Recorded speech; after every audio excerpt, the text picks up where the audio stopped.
현금 무더기 방출, 그래도 침체는 온다. 뭐 미국도 기준금리를 0.5%포인트 인하를 했고요. 중국도요. 뭐 지급 준비율을 역대 최저치로 낮추고 또 시중금리도 내린다고 이야기하면서 각 나라들이 전부 다 금리 인하를 서두르고 있습니다. 그 말은 현금을 무더기로 방출하고 있다는 뜻이에요. 실제로 말입니다. 현금을 무더기로 방출하니까 이게 경기가 뭔가 좋아질 조짐이 보입니다. 당장 말입니다. 원자재 가격 지수를 보십시오. 9월 24일 100.23까지 올라갔습니다. 5월 28일에 106.65를 기록했었거든요. 그때 이후로 100이 넘어선 건 처음입니다. 지난 9월 10일만 하더라도 93.33을 기록했습니다. 연중 최저치를 기록했죠. 연중 최저치. 굉장히 많이 떨어졌었잖아요. 네. 지금 2024년 1월 2일을 보면 98.10이었잖아요. 원자재 가격 지수가 24종의 원자재 가격을 추종을 하는 지수거든요. 이게 많이 떨어졌었어요. 2022년 6월 9일에는 136.61까지 올라갈 정도로 원자재 가격이 굉장히 많이 올라갔던 적도 있습니다. 예. 그런데 9월 10일에는 뭐 거의 말입니다. 거의 연중 최저치까지 떨어지기도 했습니다. 그러던 원자재 가격 지수가 100점 이상까지 올랐습니다. 돈을 푸니까 경기가 돌아갈 거다 그렇게 예상하는 거죠. 경기가 돌아갈 거다 그렇게 예상을 하니까 원자재 가격이 쭉쭉쭉쭉 올라갑니다. 당연히 말입니다. 원자재 가격 중에 대장주라고 이야기하는 금값 또 사상 최고치입니다. 2024년 9월 24일 트로이온스당 2684.2달러까지 올라가면서 사상 최고치 경신하고 있습니다. 뭐 이 사상 최고치를 이렇게까지 많이 경신하는 걸 보면 여러분들도 진짜 놀랄 일일 거예요. 예, 지금 2년 사이라고 하면 2022년 9월 26일에 트로이온스당 1633.4달러였거든요. 그런데 지금은 2684.2달러, 1050.8달러가 올랐습니다. 2년 사이에 64.3%가 금값이 폭등했습니다. 원자재 가격이 또 올라가는 거죠.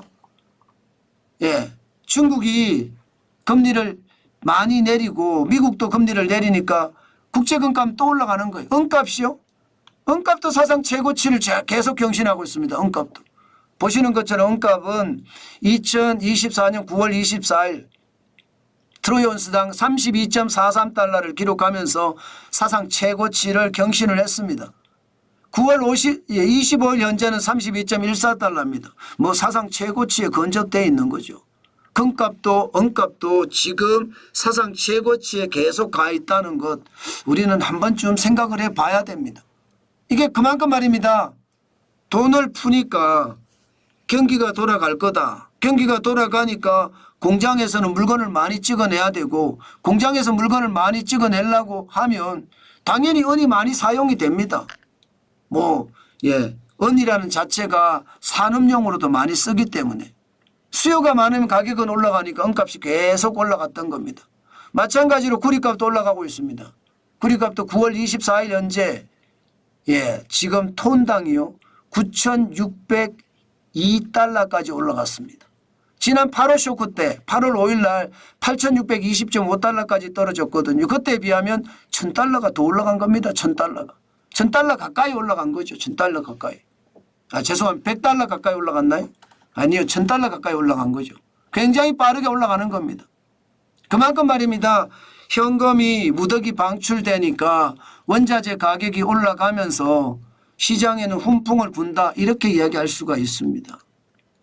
그런데 제가 그래도 침체는 온다 제가 그렇게 제목을 달았잖아요.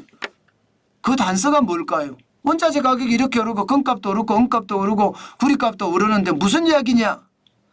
국제유가가 이상해요. 국제유가가.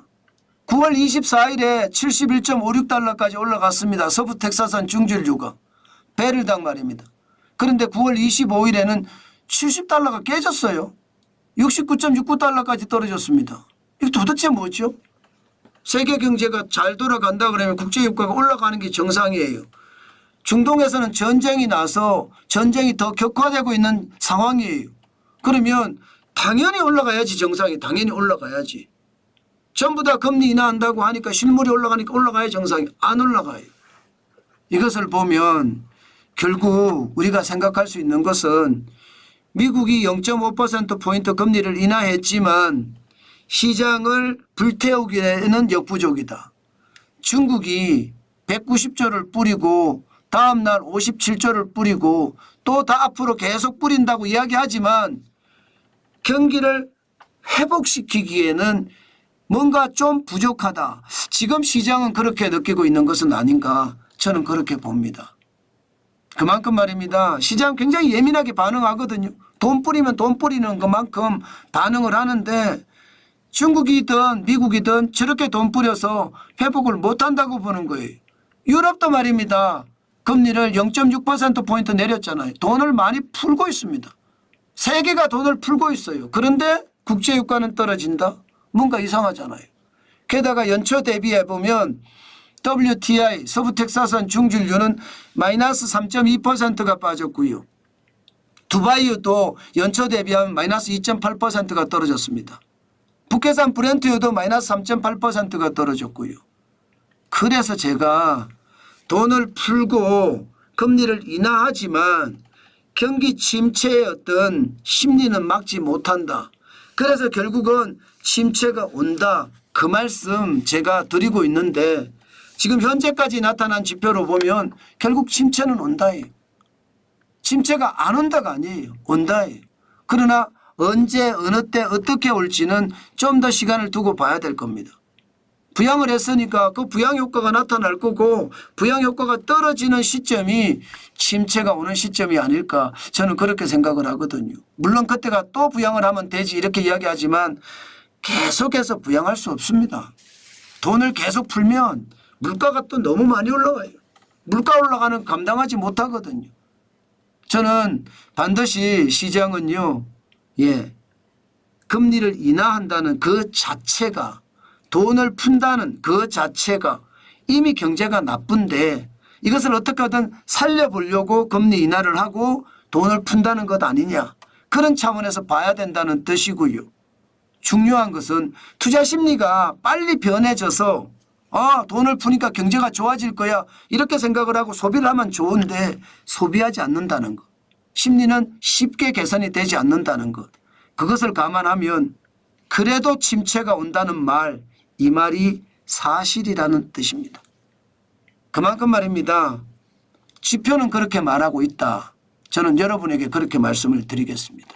그 정도로 시장의 변화가 굉장하죠. 저는 진짜 시장의 변화 굉장하다고 봅니다.